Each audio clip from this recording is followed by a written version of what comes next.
طالبان کون ہیں؟ طالبان کی اصلیت کیا ہے؟ یہ کہاں سے آئے اور کس طرح افغانستان کے سیاسی افق پر نمایاں ہوئے؟ یہ ہیں وہ سوالات جو دنیا بھر کے دانشوروں، عسکری ماہرین اور حکمرانوں کے ذہنوں میں گھوم رہے ہیں۔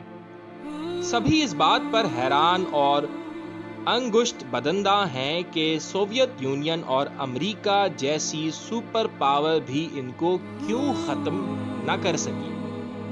کوئی افغانستان کے طالبان کو دہشت گرد تصور کرتا ہے تو کوئی انہیں پتھر کے زمانے کا انسان۔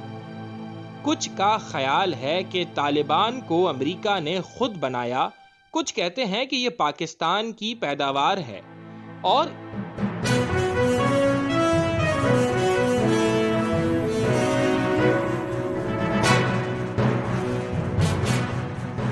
طالبان کے حوالے سے یوں تو کئی کتابیں لکھی گئی ہیں، امریکی اور دوسرے کئی ممالک کی یونیورسٹیوں میں بھی اس پر تحقیقی مقالے موجود ہیں۔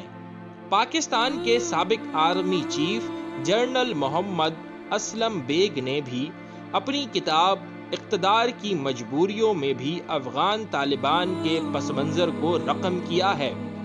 طالبان کی اصل حقیقت کا جائزہ انتہائی دلچسپ تاریخی حقائق لیے ہوئے ہیں۔ طالبان دراصل افغانستان کی اجتماعی مدافعتی قوت کا نام ہے۔ افغانستان کے دینی کلچر کی جڑیں خراسان، فارس کی تاریخ سے ملتی ہیں، جو خلافت بغداد کا ایک منصوبہ تھا۔ 9ویں صدی عیسوی میں جب فارس کے علاقے خراسان میں اسلام پہنچا تو وہاں مدرسوں کا قیام بھی عمل میں آیا اور سلسلہ تدریس شروع ہوا۔ یہ سلسلہ آج کا دور کی یونیورسٹیوں کی طرح کا تھا۔ ان مدارس میں مفکر، دانشور، ریاضی دان اور عسکری ماہرین تعلیم دیتے تھے۔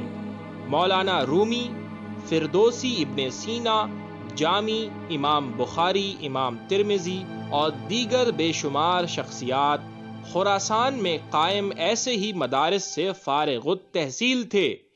شہاب الدین غوری، محمود غزنوی، احمد شاہ ابدالی اور نامور بزرگان دین، حضرت علی حجویری المعروف، داتا گنج بخش، خواجہ معین الدین چشتی رحمۃ اللہ علیہ جیسے جید شخصیات بھی ایران و خراسان کے ایسے ہی مدارس سے تعلق رکھتے تھے۔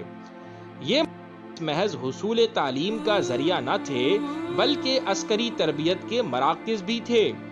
قیام پاکستان سے 200 سال پہلے 1747 میں احمد شاہ ابدالی نے خراسان کے علاقے پر موجود افغانستان کی بنیاد ڈالی۔ خراسان میں مدارس قائم تھے، لہذا افغانستان میں بھی ان مدارس کا نظام موجود رہا۔ ممتاز ماہر فلکیات بو علی ہمدانی المعروف، بو علی سینا اور کئی دوسرے نامور سائنسدان اور محققین بھی مدرسوں میں پیدا کیے۔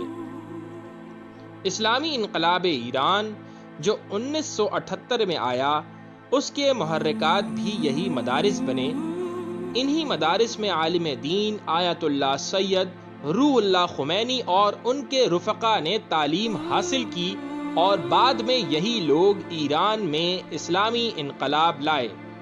جب برطانیہ نے ہندوستان پر قبضہ کیا اور بعد میں افغانستان کی جانب برطانوی اور ہندوستانی فوج نے پیش قدمی کی، 30-32 سال پہلے جب روس نے افغانستان پر جارحیت کی تو افغان مجاہدین نے ایک نئی تاریخ رقم کی۔ بلا شبہ اس جنگ میں انہیں پاکستان اور امریکہ کی مدد حاصل تھی، لیکن فور فرنٹ پر مجاہدین تھے جنہوں نے سوویت یونین کو نہ صرف شکست دی بلکہ بعد میں اس کا شیرازہ بھی بکھیر دیا۔ جب سوویت یونین نے افغانستان پر قبضہ کیا تو دینی مدرسوں کو جبراً بند کرا دیا گیا۔